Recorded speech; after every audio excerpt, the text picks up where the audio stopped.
Bonjour à tous. Quand on parle des Mérovingiens, les images qui viennent spontanément à l'esprit sont souvent négatives. Un monde violent, instable, dominé par des rois faibles, voire fainéants, et coincé entre la grandeur de Rome et l'éclat de Charlemagne. Une période que l'on survole quand on ne la caricature pas. Et pourtant, entre le 5e et le 8e siècle, les Mérovingiens gouvernent durablement une grande partie de l'Europe occidentale. Ils posent les bases de royaumes structurés, organisent le pouvoir, font la guerre, concluent des alliances, s'appuient sur l'Église et donnent naissance à des cadres politiques et territoriaux qui ne disparaîtront pas avec eux. Qui étaient vraiment les Mérovingiens? Comment gouvernaient-ils? Pourquoi leur image a-t-elle été si durablement déformée? Et surtout, que leur devons-nous encore aujourd'hui, bien au-delà des clichés? Pour comprendre cette période fondatrice, souvent mal connue, mais essentielle pour l'histoire de France et de l'Europe, je reçois aujourd'hui Michel Fauquier. Michel Fauquier, bonjour. Bonjour, monsieur. Alors, je vous ai reçu la semaine dernière pour parler de Rome et de Carthage, mais quand même un petit rappel pour les téléspectateurs qui n'auraient pas vu cette émission, enfin il faut qu'ils aillent la voir. Donc vous êtes historien, agrégé d'histoire, docteur ès lettres, professeur de chaires supérieures, et vous enseignez en classe supérieure, en Cagne et Hippocagne, mais aussi dans plusieurs institutions comme l'ICES, et vous faites partie du centre de recherche universitaire de l'université de Poitiers. Alors vos travaux portent sur la civilisation européenne de l'Antiquité au Haut Moyen-Âge, et vous avez écrit notamment une histoire de l'Europe aux sources de notre monde, aux éditions du Rocher en 2018, Rome et Carthage, chez Armand Collin en 2020, on en a parlé la semaine dernière, et ce que nous devons aux Mérovingiens, qui est sorti chez Armand Collin en 2024. Alors vous écrivez à propos des Mérovingiens qu'ils sont moins oubliés que mal compris. Et en quoi cette période souffre-t-elle davantage de clichés que de véritables lacunes historiques? En fait, elle n'est faite que de clichés. C'est ça le problème. C'est qu'en gros, vous l'avez dit, on reprendra ces points les uns après les autres, les rois mérovingiens sont des sortes de sauvages dont on ne sait pas trop d'où ils sont sortis, n'est-ce pas, qui en plus sont même pas fichus de gouverner puisqu'ils sont fainéants et qui en fait n'auraient rien laissé. Et en fait il faudrait attendre Charlemagne pour que enfin les choses sérieuses commencent. Et donc si vous voulez... j'aurais préféré finalement qu'on oubliât les Mérovingiens, si simplement pour en dire ça. Parce qu'en gros, qu'est-ce qu'on fait? On reprend, d'une certaine manière, au départ, la vision romaine. Là, on verra tout ce qui a trait à la vision du barbare. Et puis... la vision carolingienne, qui dit finalement, s'il y a des Carolingiens, c'est parce que c'était plus possible avec les Mérovingiens. Et puis quelque chose de nos problèmes au 19e, enfin même 18e, on peut même remonter, nous verrons, 17e, 18e, 19e siècle, où nous avons quelques comptes à régler avec les Germains. Oui, voilà. Tout ceci fait que les Francs, les Mérovingiens, sont les mal-aimés de notre histoire. Alors que Charlemagne paraît un roi parfaitement français, assez curieusement, il est tout aussi franc que Clovis ou Clodovec, nous verrons pour ce qui est de son nom. Voilà. Eh bien, ces Mérovingiens, finalement, sont une sorte de conséquence de convergence des luttes, si on peut dire des choses comme ça, contre eux, qui a fini par en avoir raison. Et alors on les ridiculise, ça va jusqu'au casseur de vases à Soissons, au roi d'Agobert qui n'est pas fichu de mettre sa culotte à l'envers, enfin à l'endroit en l'occurrence. Bon, des choses pas très très sérieuses. Pourtant il y en a un qui sort un peu du lot, qui lui a une bonne réputation, c'est plutôt Clovis, qui est le... Alors oui, mais on ne va pas s'attarder sur, c'est pas une émission sur Clovis, mais il est quand même, c'est un roi, son règne marque une rupture. Son souvenir est paradoxal parce que ça commence mal. Clovis ne s'est jamais appelé Clovis, ça commence mal. Hein. Voilà, il s'appelle Lodewijk. Et pourquoi c'est important de le rappeler? Parce que si on ne rappelle pas le nom germain, on ne comprend pas ce qui se joue en termes d'héritage. En fait, Lodewijk, c'est Ludovicus, et à la fin c'est Louis. Et donc, celui qu'on entend, Clovis, n'est-ce pas, avec une force comme ça, est en fait, son nom commence par une liquide, et en fait c'est le premier des Louis. Et c'est pour ça que nous avons tant de rois français qui s'appellent Louis. Ce qui veut dire que nous n'avons pas tout à fait exactement la même mémoire que nos rois, puisque pour eux, ce Clovis, qui s'appelle en fait Lodewijk, c'est-à-dire, si vous voulez, gloire, combat, combat, gloire, enfin voilà, en gros, un homme victorieux, bien, est quelqu'un qui a été, finalement, à leurs yeux, regardé comme important. Alors, est-ce qu'il a fondé la dynastie mérovingienne ? D'un certain point de vue, on peut dire oui, formellement. C'est le petit-fils de Mérové, c'est ça? Alors oui, mais la question, c'est si vous voulez déclencher un génocide disons d'historiens, vous les mettez dans une salle pour décider si Mérové a existé ou pas. Bien.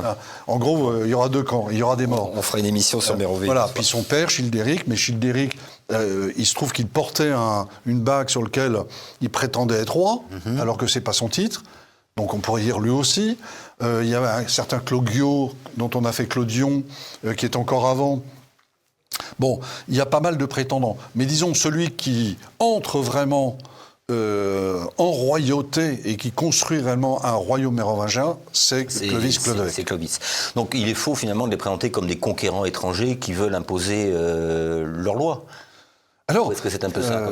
On est dans un empire romain en pleine décomposition, recomposition. Alors, conquérants, ils sont conquérants par défaut. En fait, les Francs, tout nous montre dans les sources qu'ils ont été les plus fidèles serviteurs de l'Empire. Bien. Empire d'Occident dans un premier temps, et nous le verrons peut-être, Empire d'Orient. Ils continuent. Autant qu'ils peuvent, ils essayent de servir l'Empire. Mais il se trouve que l'Empire ne se servant pas lui-même, finissant par s'effondrer sous son propre poids, eh bien, les Francs se retrouvent un peu bêtes à garder la frontière rhénane, voient passer toutes les autres populations rhénanes qui, elles, n'en ont rien à faire, et saisissent les dépouilles de l'Empire. Il y a un moment, son gros Jean comme devant se dit pourquoi pas voilà.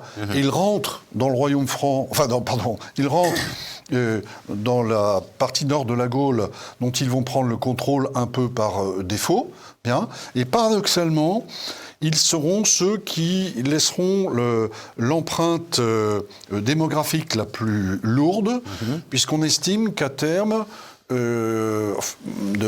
disons, cette mise en place, ils auraient représenté peut-être jusqu'à 1/3 de la population. Donc là, on est quand même, qu'on le veuille ou non, finalement dans une situation d'invasion et d'installation. Mais pour achever de répondre à la question que vous me posiez, ils ne vont pas imposer leurs lois. Et d'ailleurs, de façon assez intéressante, les autres royaumes qui s'installent dans les autres parties de la Gaule, les Visigoths au sud-ouest, les Burgondes au sud-est, eh bien, eux non plus ne vont pas faire ça. Nous reviendrons sur cette question quand on parlera de la loi. Alors d'ailleurs, vous montrez que le pouvoir mérovingien est loin d'être anarchique. Alors, comment on gouverne concrètement un roi mérovingien au VIe ou au VIIe siècle? Eh bien, il gouverne sur deux bases. Ça nous ramène à la notion de loi, nous le verrons. Il gouverne sur la coutume, ce qu'on appelle les Stammesrecht. Voilà. C'est-à-dire qu'en fait, c'est la parole de la communauté. Vous voyez, c'est l'expression de ce que veut la communauté. Et sur la réponse que lui adresse le roi, qui sort de sa bouche, le Mund, voilà, la forme d'exercice du pouvoir délégué par ce peuple qui avalise le pouvoir de son chef, de son roi, appelez ça comme vous voulez, prenant le nom de Mundo, qui est à l'origine du vieux mot médiéval français main-bourg. Avoir une main-bourg, n'est-ce pas? Voilà. Mais au départ, c'est intéressant, il y a quelque chose qui s'apparente au fonctionnement de notre démocratie. Voilà. C'est-à-dire une assemblée qui dit voilà ce que nous voulons, et qui dit comme on ne peut pas se gouverner soi-même, à toi, nous demandons de prononcer une parole qui sera une parole effective, qui aura un effet et qui se vérifiera en particulier par la victoire militaire. Bien. Et donc, tant que tu nous apportes la victoire, ce qui veut dire la richesse, le pouvoir, etc., eh bien, nous te suivrons. C'est une sorte de la guerre est aussi un moyen de gouvernement, un moyen de légitimer le pouvoir? Alors, c'est pas un moyen de gouvernement, parce qu'on ne fait pas la guerre pour gouverner. Mais c'est un moyen d'entretenir en fait les troupes qui vous suivent, parce que tout simplement, la rémunération, au départ, c'est le butin.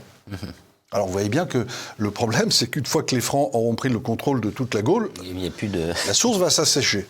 Bien. Et il faudra passer à autre chose. Et c'est d'ailleurs lorsque les choses commencent à se fixer, que les problèmes des rois mérovingiens commencent à se poser.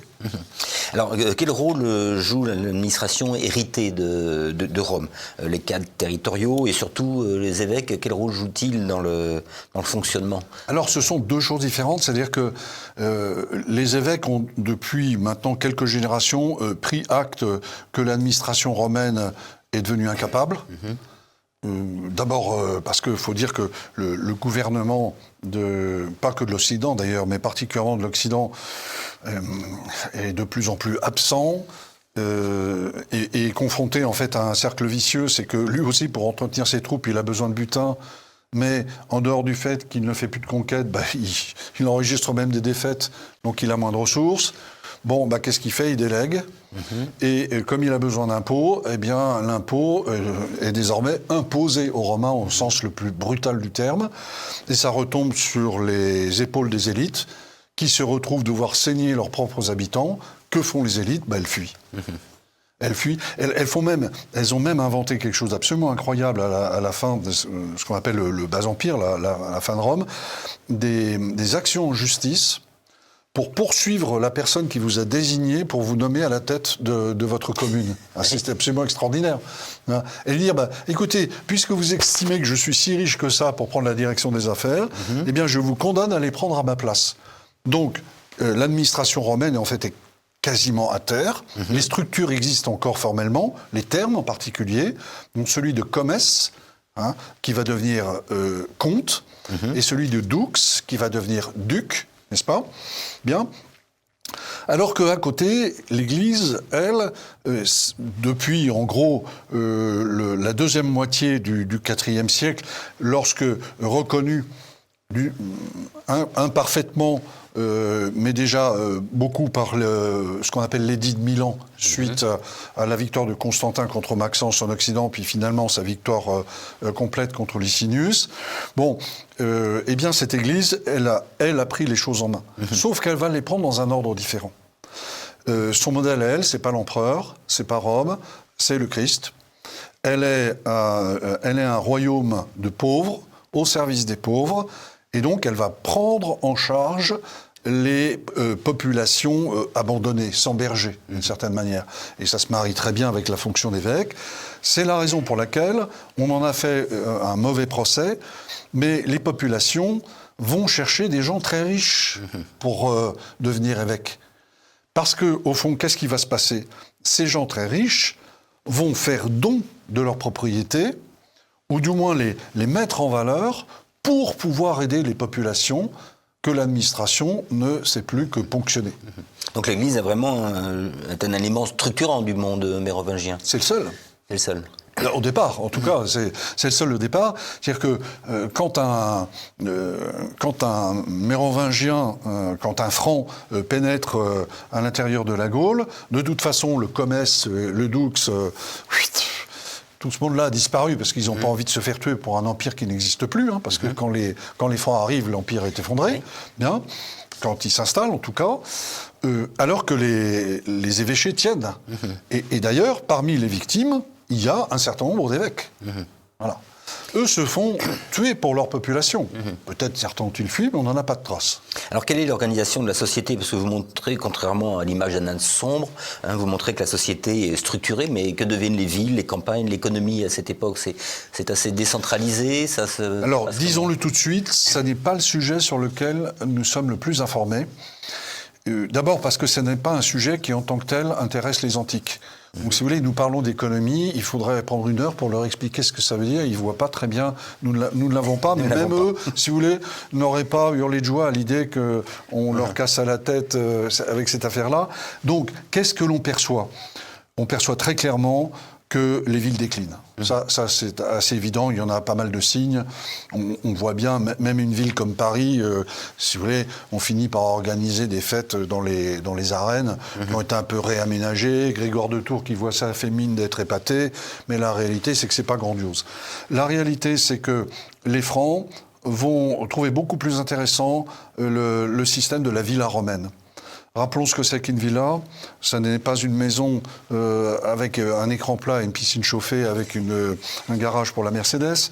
C'est une organisation économique, pour le coup, même si le mot ne dirait pas grand-chose en ce sens-là aux Romains, qui combine ce qu'on appelle une pars rustica, c'est-à-dire une ferme, une exploitation, et une pars urbana, qui est la résidence très confortable du maître de cette exploitation, ou de ces exploitations.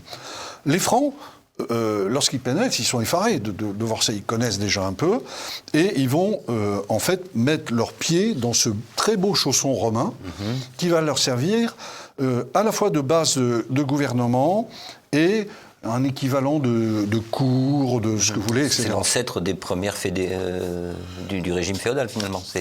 Oui, enfin, on voit poindre... disons qu'on voit poindre des éléments, c'est l'objet d'un débat sur lequel je ne suis pas nécessairement le plus compétent, parce que d'abord, je ne suis pas juriste, et deuxièmement, c'est surtout les gens qui sont spécialistes du système féodal qui pourraient vous dire... C'est l'apparition des premières seigneuries, finalement. Voilà.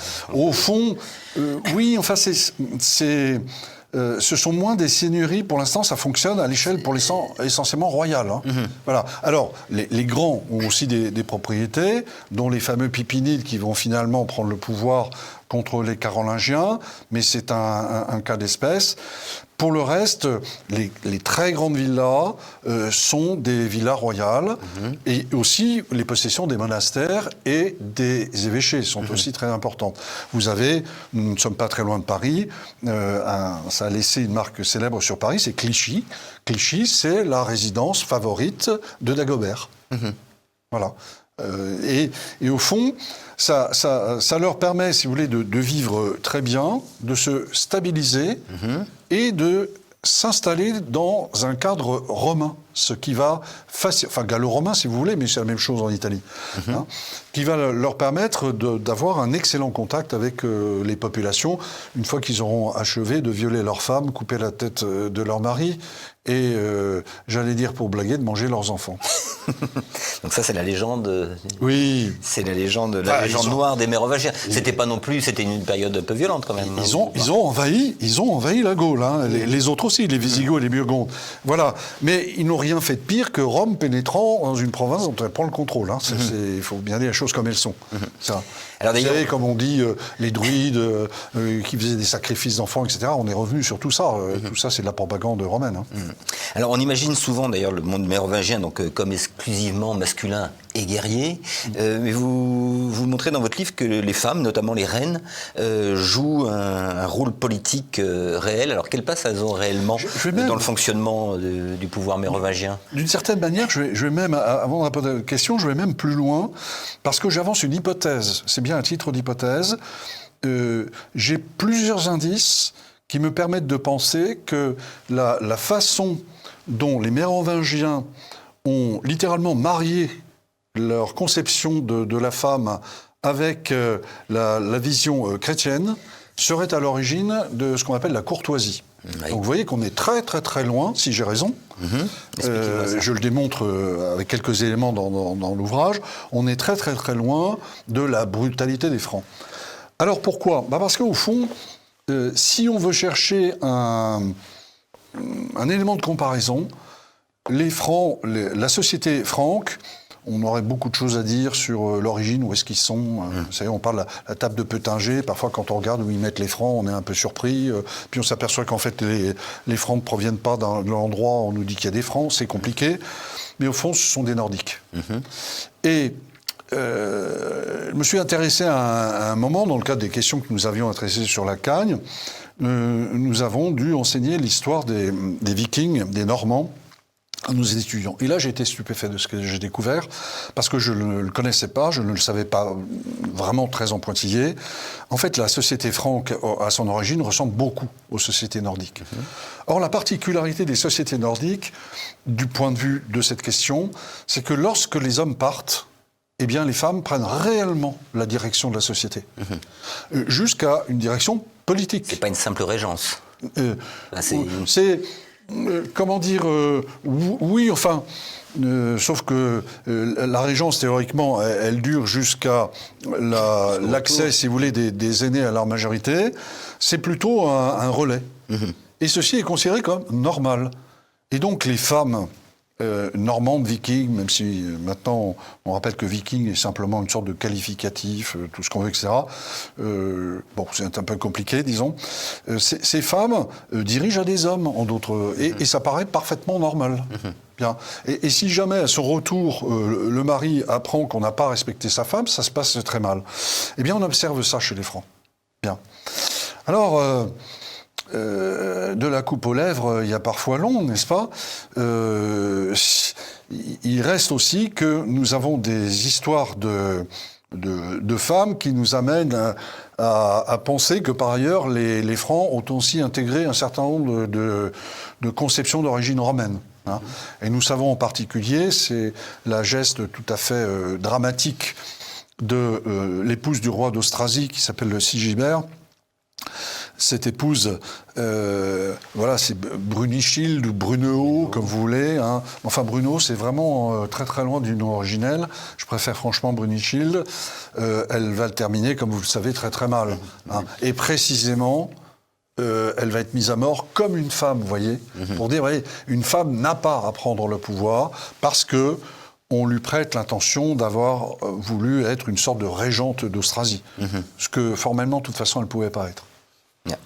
Alors, je voudrais, vous vouliez parler de la loi, c'est une loi qui est écrite, c'est une loi orale, parce qu'on imagine souvent une période prédominée par l'oral, mais alors, quelle est la place de l'écrit, du droit et des lois sous les Mérovingiens ?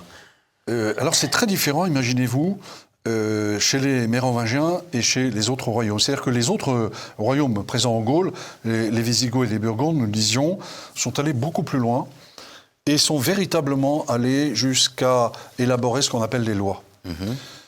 Les Mérovingiens, eux, ils finissent par élaborer, dans des circonstances très brumeuses, ce qu'on appelle le Pactus Legis Salicae, hein, c'est-à-dire des dispositions de type légal, dont on dira que c'est la loi, que ce serait à l'origine de la loi salique, sauf que la loi salique n'est en fait qu'une interprétation complètement détournée d'un article, qui était l'article 59, dont on a fini par faire l'article 62, je ne sais pas pourquoi, hein, un moyen d'expliquer que le roi d'Angleterre ne pouvait pas arriver sur le trône de France parce qu'il avait certes épousé une fille de roi, mais justement le pouvoir ne pouvait pas passer par elle. Donc vous voyez, c'est très très détourné. Le pacte, ce que nous appelons la loi salique, n'avait absolument pas cette intention. Alors qu'est-ce que c'est formellement ? Eh bien, en fait, on dirait que c'est plutôt, je parlais tout à l'heure des Stammesrecht, c'est-à-dire l'expression disons, de la coutume, hein, au sens de l'expression de la volonté du peuple. On est très proche de la mise écrite de cela. C'est-à-dire qu'au fond, on se met d'accord sur un certain nombre de dispositions qui vont donner lieu à des peines tarifées, n'est-ce pas ? Ce qu'on appelle le Vergeld, n'est-ce pas ? C'est le prix de l'homme, bien, en fonction d'un certain nombre d'infractions qui vont être fixées. C'est-à-dire, on fait, au fond, quelque chose qui ressemble à ce qu'un Romain fait. On fait une aberration. C'est-à-dire, on met par écrit de l'oral. Oui. Bien. Alors que la particularité des Stammesrecht, c'est que cette forme orale, elle évolue à mesure de l'expression de la volonté populaire. Bien. Et c'est le Mund royal, nous revenons à ce que nous disions tout à l'heure, qui lui reconnaît cette valeur. Donc vous voyez qu'on a changé de registre. On fait du romain, on fait de la loi. Évidemment, quel est le modèle de tous ? C'est-à-dire, c'est le code théodosien, qui est quand même très, très proche, hein, chronologiquement. Bon, si je ne me trompe pas, c'est 418. Hein, mais nos auditeurs vérifieront, je ne suis pas absolument certain, je crois que c'est ça. En tout cas, c'est très, très récent. Tout le monde se réfère au code théodosien. Le Pactus Legis Salicae, assez peu finalement. On en voit bien des traces, mais c'est quand même très très germain. Et c'est tellement germain que, alors même que Clovis est supposé être catholique, il y a encore de belles traces païennes dans un certain nombre de pratiques. Voilà. Le problème, pour terminer sur ce point, étant que nous ne réussissons pas à fixer de façon claire le moment où elle a été soit commencée, soit rédigée, soit achevée. Et ça va quand même de Childéric, donc le père oui. Certains font même remonter quelques dispositions à Claudio, vous voyez, donc vraiment l'ancêtre, bien, jusqu'au milieu du VIe siècle. Même si on pense que l'essentiel de la mise en forme se fera pendant les dernières années du règne de Clovis Chlodeweg. Alors, je voudrais maintenant aborder la légende noire des Mérovingiens. Il y a de quoi faire. Donc, effectivement, je disais, introduction, roi fainéant, violent. Donc, est-ce que c'est un mythe politique, finalement? Donc, à quel moment d'abord apparaît l'expression roi fainéant et dans quel contexte précis politique? Alors, elle apparaît au XVIIe siècle, imaginez-vous. L'année de la mort de Louis XIII. Le secrétaire perpétuel de l'Académie française, dont j'ai oublié le nom, mais comme il est perpétuel, il se rappellera de lui-même, écrit une histoire de France depuis Pharamond, excusez du peu, bien, jusqu'à Louis le Juste. Louis le Juste, c'est Louis XIII qui vient de mourir. Bien. Et il utilise le premier l'expression roi fainéant, bien, ce qui veut dire en fait roi feignant. La distinction, c'est un secrétaire perpétuel de l'Académie française, excusez du peu, est importante. Bon, on est ici au milieu du XVIIe siècle. Alors, d'où est-ce que ça sort? Eh bien, c'est une interprétation volontairement outrée d'un texte du biographe de Charlemagne qui s'appelle Einhard, ou Eginhard, si vous voulez, le petit nard, c'est-à-dire celui dont la science sent très très bon, c'est ça que veut dire son nom, en fait c'est un surnom, voilà, le petit nard. Eh bien le petit nard qui compose la première biographie médiévale, il faut le rappeler, la Vita Caroli, vie de Charles, le Charlemagne, n'est-ce pas, va ouvrir sa vie de Charlemagne par un chapitre qui est un véritable massacre de la mémoire mérovingienne. Que dit-il? Il dit, ce qu'on utilisera plus tard pour justifier l'arrivée des Capétiens au pouvoir, qu'en fait, les rois mérovingiens sont des non-rois. Ils n'ont de roi que le nom, c'est sa grande thématique. Et, au bout du compte, l'idée d'Eginhard, c'est ces rois sont des rois qui n'ont rien fait. Voilà, nihil facere. Et non pas fait néant. Vous voyez, c'est au bout du compte, on aboutit, ils n'ont rien fait, donc ils ont fait du néant, au bout du compte, et donc ils sont fait néant. Sauf que le mot n'a plus le même sens à l'arrivée. Voilà l'histoire du mot. D'accord, l'histoire du nom, mais ce nom, cette caricature, elle a résisté au travers des siècles, alors qu'elle concerne que les derniers mérovingiens ou tous? Sauf que quand vous lisez le premier chapitre de la Vita Caroli, Einhard ne dit pas que ça viserait tel ou tel roi. Il parle des rois mérovingiens en tant que tels, comme des rois qui ont laissé du néant. Au fond, qu'est-ce qu'il fait? Comme il ouvre sa biographie de Charlemagne, il commence par faire le bilan. Alors, on peut comprendre qu'il fait le bilan, donc qui se réfère à la fin, sauf que formellement, il parle des rois mérovingiens. Et les Carolingiens vont sauter sur l'occasion, parce que vous comprenez le problème, c'est qu'ils ont fait quand même une petite série de coups d'État pour arriver au pouvoir, nos braves... C'était pour légitimer le coup d'État de Pépin le Bref? Voilà, en disant, écoutez, et c'est l'argument, que fait Pépin le Bref? Eh bien, il prend contact avec le pape et il lui pose cette question célèbre, qui est le roi? Celui qui dit qu'il l'est, hein, n'est-ce pas, comme diraient les enfants, bien, ou celui qui l'est véritablement? Et réponse, voilà, eh bien c'est celui qui l'est véritablement. Et au fond, il utilise cette rhétorique. Alors cette caricature résistait, elle a même continué, elle a été amplifiée au XIXe siècle, on en a même rajouté sur la violence, sur les femmes également qui étaient incapables de gouverner. On les a oubliés au XIXe siècle, c'était un peu la règle. Là, on a fait de belles vignettes, j'en ai d'ailleurs eu une, j'aurais dû la garder, mais vous voyez, comme on est enfant, on ne se rend pas compte. Voilà. Vous savez, à l'époque, on gagnait de belles images. Les bons points à l'école, voilà. les vignettes au bout Chocolat Poulain. Voilà, exactement. Mais c'était mieux que ça, c'était la communale, donc c'était c'était des vraies belles images qu'on gagnait après une série de bons points. Et donc, j'avais gagné la fameuse image du roi fainéant, c'est-à-dire installé sur ses coussins, sur son char à bœuf, voilà, que décrit d'ailleurs Einhard dans la Vita Caroli. Bon, alors on oublie de dire que tous les empereurs romains se déplaçaient comme cela. Pourquoi ? Parce que essayez donc de traverser l'Empire romain à cheval. Vous allez, votre règne se termine, on vous enterre, vous n'êtes plus utile à rien. Donc on se mettait des coussins partout. Voilà. Et évidemment, si on avait pu prendre une photo de Théodose se déplaçant, ça aurait donné exactement la même chose. Alors, font-ils du néant ? Sont-ils des fainéants ? Ils n'arrivent plus à exercer leur pouvoir. Ça, c'est clair. Mais dans ce cas-là, nous avons beaucoup de dirigeants actuellement dans le monde dans lequel nous sommes, peut-être pas très loin d'ici, qui sont des fainéants. Parce que la réalité, c'est que, bon, que gouvernent-ils ? Quel est leur pouvoir ? Et au fond, ces rois mérovingiens se sont laissés prendre le pouvoir par des gens qui, au départ, étaient leurs serviteurs, les fameux premiers du palais, premiers de la maison, de la domesticité, majordomus, majordome, major palatii, maire du palais, au bout du compte. Ce sont ces maires du palais qui vont, au départ, servir les rois. Ils s'occupent de leur domesticité.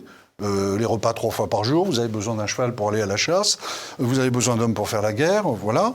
Et puis, ils vont se trouver mêlés à des conflits internes à la royauté, dont ils vont tirer finalement profit, et puis à des minorités.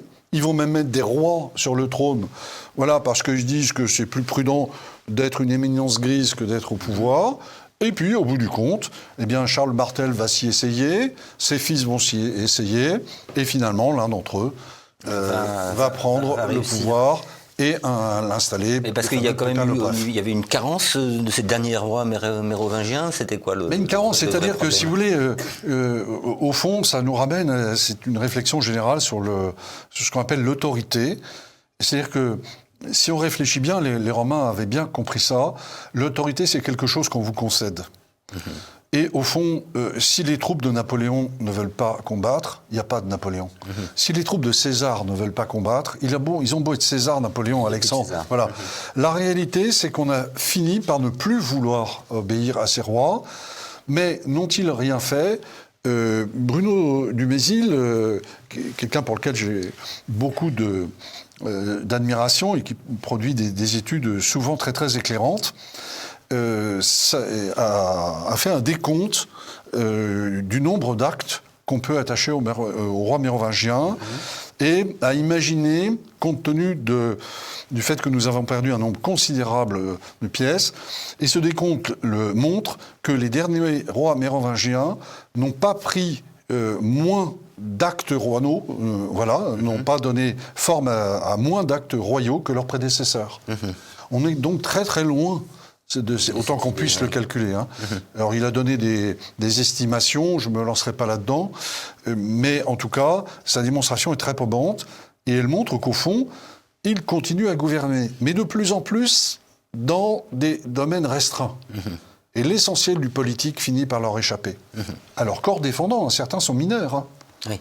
Oui, donc évidemment. Alors, pour conclure, si vous deviez résumer en une idée ou deux ce que nous devons aux Mérovingiens, ce qu'on leur doit concrètement, sur le plan politique, sur le plan territorial, et est-ce qu'on peut dire que certaines structures de la France médiévale et plus généralement de l'Europe occidentale prennent forme sous la dynastie mérovingienne ?